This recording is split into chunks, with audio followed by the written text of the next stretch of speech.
Hello guys, welcome back to another tutorial video.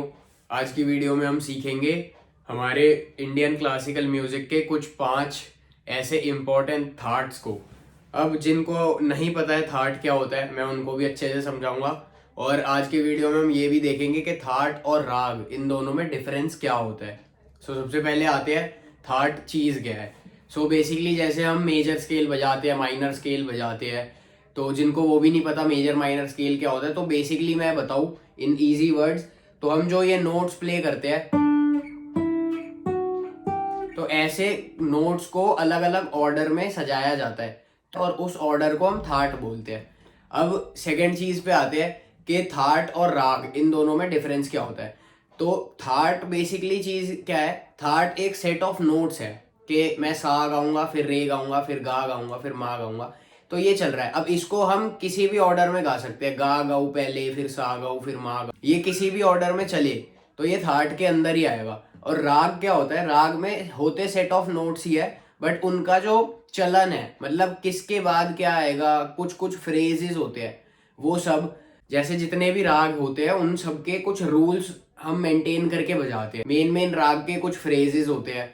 तो ऐसे हमारा राग और थाट अलग है। अब मान लो थाट हमारा चल रहा है कि हम सारे गामा पाधा नीसा बजा रहे हैं, ठीक है, और हमारा अब राग भी सारे गामा पाधा नीसा आ रहा है।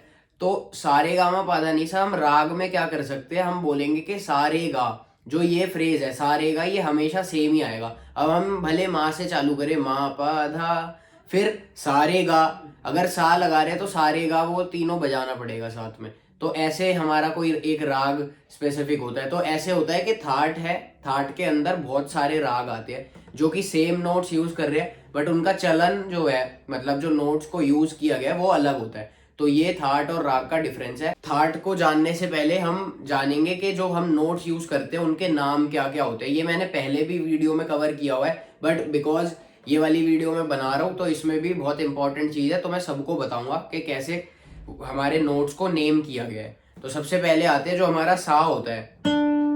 जैसे अभी मैं डी नोट से बजा रहा हूँ, तो डी नोट ये है हमारा 7th फ्रेट पे 3rd स्ट्रिंग, ठीक है, इसको मैं सा बोल रहा हूँ। फिर इसका अगला जो नोट है सा के जस्ट अगला, मतलब 8th फ्रेट जो है, ये होता है हमारा कोमल रे, ठीक है। जैसे ये रे होता है, फिर सा रे, ठीक है, ये रे होता है। और इसके पीछे वाला जो होता है ये रे, ये होता है कोमल रे, ठीक है। तो सा हो गया, फिर कोमल रे हो गया, फिर रे हो गया हमारा शुद्ध। इसको शुद्ध स्वर बोलते हैं, इसको कोमल स्वर बोलते हैं। कोमल मतलब सारे माइनर नोट्स, और शुद्ध मतलब सारे मेजर नोट्स, ठीक है। फिर ये हमारा रे आ गया। फिर इसके आगे आता है हमारा, ये है कोमल गा, ठीक है। फिर इसके बाद आता है शुद्ध गा। फिर इसके बाद आएगा मा, ये मा नोट आ गया, ठीक है। ये नीचे भी बजा सकते हो, यहाँ भी बजा सकते हो, मैं नीचे बजाता हूँ, ठीक है। मा आ गया। फिर इसके अगला नोट आता है हमारा तीव्र मा। तीव्र मतलब होता है बेसिकली उस नोट को हम शार्प कर रहे हैं, बट ये चीज सिर्फ मा को लेके ही होता है, और कोई नोट हमारा शार्प नहीं होता है। ये हो गया हमारा तीव्र मा।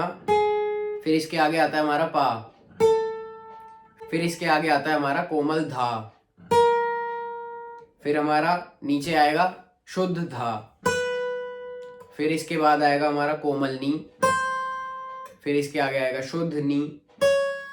फिर इसके बाद आएगा सा। ये सा से ये सा पे आ गए। मैंने सारे नोट्स एक्सप्लेन कर दिए। अब आते हैं हम सीधा थाट के कॉन्सेप्ट पे। तो जो सबसे पहला थाट सीखेंगे वो होएगा हमारा विलावल थाट। ये काफी लोगों को पता होगा जो भी क्लासिकल म्यूजिक से थोड़ा बहुत भी जुड़े हैं। तो विलावल थाट इज नथिंग, बस हम जो मेजर स्केल बजाते हैं, जो मैंने शुद्ध स्वर में अभी स्केल बजाया था, वही हमारा विलावल थाट होता है, ठीक है। तो कैसे बजाएंगे,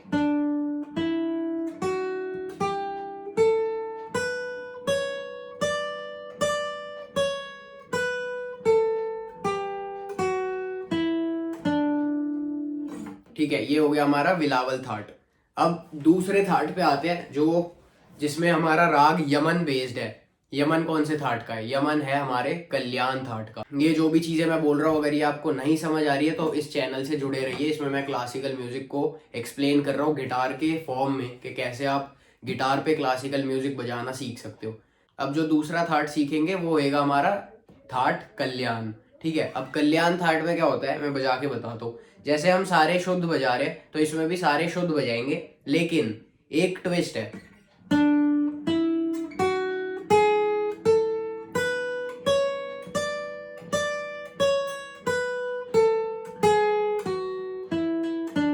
अब मैंने इसमें क्या किया, इसमें मैंने जो माँ था ना, माँ नोट को तीव्र माँ लगाया है, शुद्ध माँ ना लगा के तीव्र माँ लगाया है, बस इतना ही चेंज है। फिर इसके बाद आएंगे हम थर्ड थाट जो है खमाज।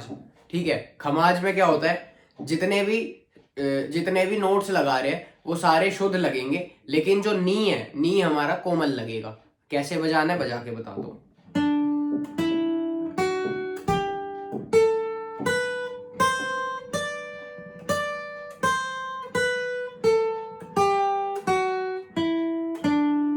ठीक है, ये क्या हो गया हमारा, कौन सा थाट हो गया, खमाज।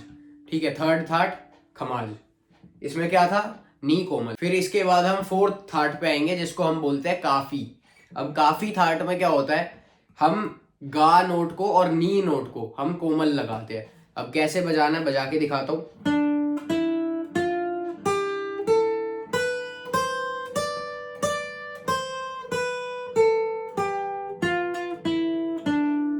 ये था हमारा काफी थाट। ठीक है, गा और नी कोमल। हम इसके बाद सीखेंगे असावरी थाट। असावरी थाट में क्या होता है, हमारा गा, धा और नी ये तीनों कोमल लग जाते हैं। इसमें बहुत फेमस एक हमारा राग आता है जो होता है हमारा दरबारी राग, और इसको हम एक और चीज बोलते हैं जो बोलते हैं माइनर स्केल। जो हम वेस्टर्न म्यूजिक सीखते हैं उसमें ये माइनर स्केल होता है। तो बजेगा कैसे, बजा के बता देता हूँ।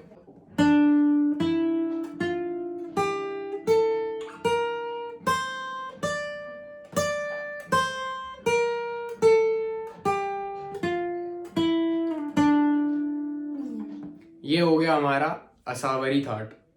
तो ये हमने 5 थाट सीखे आज। मैं पांचों को एक एक बार बजा के बता देता हूँ कैसे बजेंगे, और एक और बार हम रिकॉल कर लेते हैं। तो सबसे पहला थाट सीखा था हमने विलावल, उसमें क्या थे, सारे शुद्ध नोट्स। तो कैसे बजाना है,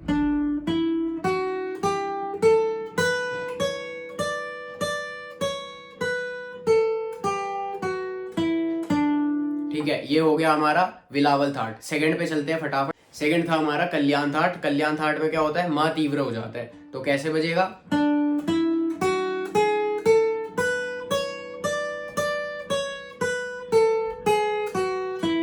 ये हमारा क्या हो गया, कल्याण थाट। अब तीसरा चलेंगे। तीसरा कौन सा था हमारा, खमाज थाट। उसमें क्या था, नी कोमल होएगा। तो कैसे बजाएंगे,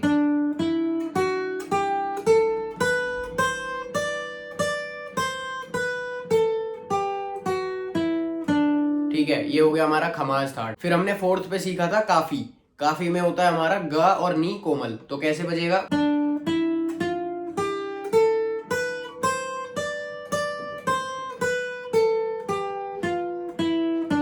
ठीक है। फोर्थ हो गया हमारा काफी। अब इसके बाद आए थे हम असावरी। असावरी में क्या होता है हमारा गा, धा और नी कोमल तीनों।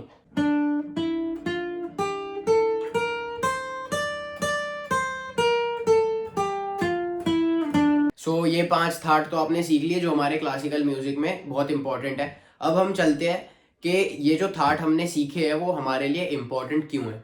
तो सबसे पहला पॉइंट ये आता है, आप क्लासिकल म्यूजिक के स्टूडेंट हो, सो वो जो भी चीजें होंगी वो होगी एक राग के ऊपर या तो किसी ताल के ऊपर। अब जब आप राग सीखोगे, राग के अंदर जितने भी राग है हमारे किसी ना किसी थाट के ऊपर ही बने हैं। तो थाट इज लाइक हमारा जो बेस होता है ना, ये एक बेस है। ये सीखेंगे, इसके बाद हम राग को अच्छे से सीख पाएंगे। अच्छे से हमें पता होगा कि ये राग इस थाट पे बजा है तो ये नोट्स हम यूज करेंगे, ये नोट नहीं यूज करना है। इसके रिगार्डिंग आपको कोई भी डाउट है तो आप नीचे कमेंट सेक्शन में पूछ सकते हो। और thank you so much for watching. मिलते हैं नेक्स्ट वीडियो में। बाय।